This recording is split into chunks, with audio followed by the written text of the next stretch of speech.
இப்போ ரொம்ப வருஷங்களாக சக்ஸஸ்ஃபுல்லாக இருக்கக்கூடிய ஹீரோஸ் இருக்காங்க, ஹீரோயின்ஸ் இருக்காங்க. All over India. நம்ம குறைந்தபட்சம் சவுத் இந்தியா நமக்கு தெரிந்த பிரபலமானவர்களை எடுத்துட்டோம்னா, ஒரு ரஜினிகாந்த் அவர்கள் வந்து, கமல்ஹாசன் அவர்கள் வந்து, விஜயகாந்த் அவர்கள், மம்முட்டி, மோகன்லால், இன்னும் பலர் இருக்காங்க. அதே மாதிரி ஹீரோயின்ஸ்லேயும் நிறைய பேர் இருக்காங்க. இவங்க எல்லாருக்குள்ளேயும் நீங்கள் பார்க்குற ஒரு காமனான ஒரு ஃபிலாசபி, அல்லது இவங்களுக்கெல்லாம் இத்தனை ஆண்டு காலமாக ஒரு சக்ஸஸ் இருந்துகிட்டே இருக்கிறதுக்கு அவங்க எல்லாத்தையும் இருக்க காமனான ஒரு விஷயம் என்ன? ஏன்னா அது ஒரு டேக் அவேவாக இருக்கலாம் புதியவர்களுக்கு. இல்லை, ஹார்ட் ஒர்க்குங்கிறது ஃபர்ஸ்ட்.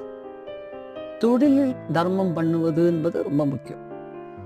தொழில் தான் தெய்வம். அந்த தொழிலில் காம்ப்ரமைஸ் பண்ணாமல் இருக்கிற ஒரு விஷயம் இருக்கு. அது அந்த நீங்கள் சொன்ன எல்லா ஹீரோஸ் கிட்டே அந்த விஷயத்தில் அவங்க எதுவுமே பர்சனல் யாரையும் நம்ம சொல்லிக்க வேண்டியதில்லை. அது அவங்க பர்சனலான விஷயம். இவங்க எல்லாருமே கடந்து வந்த பாதைகள் இருக்கக்கூடிய விஷயம் சினிமாவுக்காக காம்ப்ரமைஸ் பண்ணியிருக்காங்க.